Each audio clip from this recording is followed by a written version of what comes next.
అయితే అమ్మ, ఈ అరుంధతి నక్షత్రానికి వెళ్ళేటప్పుడు మనం ఇద్దరు వేళ్ళు ఇలా పట్టుకొని, అదే సప్తపది అప్పుడు కూడా, ఐ మీన్ 7 అడుగులు వేసేటప్పుడు కూడా ఈ ఫింగర్స్ ఒకటి, ఈ ముడి ఒకటి, బ్రహ్మముడి అని అంటారు కదా, అది ఖచ్చితంగా చూస్తాం. పెళ్ళి అనగానే మనకు సింబాలిక్గా కూడా ఇవే చూపిస్తుంటారు. ఆ బ్రహ్మముడి ఏంటమ్మా అది? అసలు అందులోనే ఉందంతా. కానీ ఇదే వేలు, చిట్టుకని వేలు, దీన్ని ఏమంటారు, కనిష్టం అంటారు.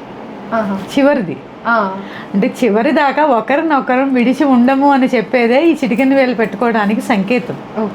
ఇక బ్రహ్మముడి కూడా అలాగే, కొంగుముడి కొంగు చివర వేస్తారు. భర్తని కొంగుకు ముడేసుకున్నావా అని అనేసి అని అంటూ ఉంటారు. కాదమ్మా, చాలా తప్పు. చివరి వరకు ముడి అంటే ఏంటి, ముడివడినటువంటి బంధాన్ని చివరి వరకు కలిగి ఉంటాము అని చెప్పే సంకేతమే ఈ బ్రహ్మముడి.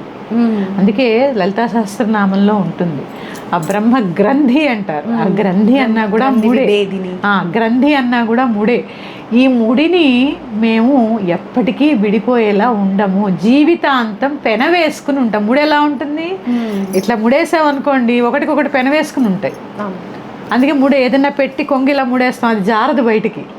అంటే అర్థం ఏంటి అంటే, జీవితకాలం నా ఆయుష్ ఉన్నంత వరకు, నీ ఆయుష్ ఉన్నంత వరకు, చివరి వరకు మనం కలిసే ఉంటాము అని చెప్పడానికి సంకేతమే ఈ చిటికెన వేలు పట్టుకోవడం, ఈ కొంగు ముడి వేయడం. అందుకే కొంగు చివర ముడేస్తారు.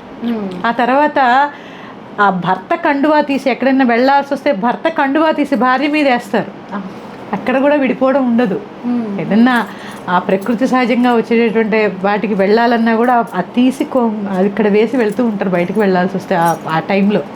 అంటే చివరి వరకు కూడా నిన్ను వదిలి నేను ఉండను అని ప్రమాణం చేయడం ఒకరికొకసం ఒకరు.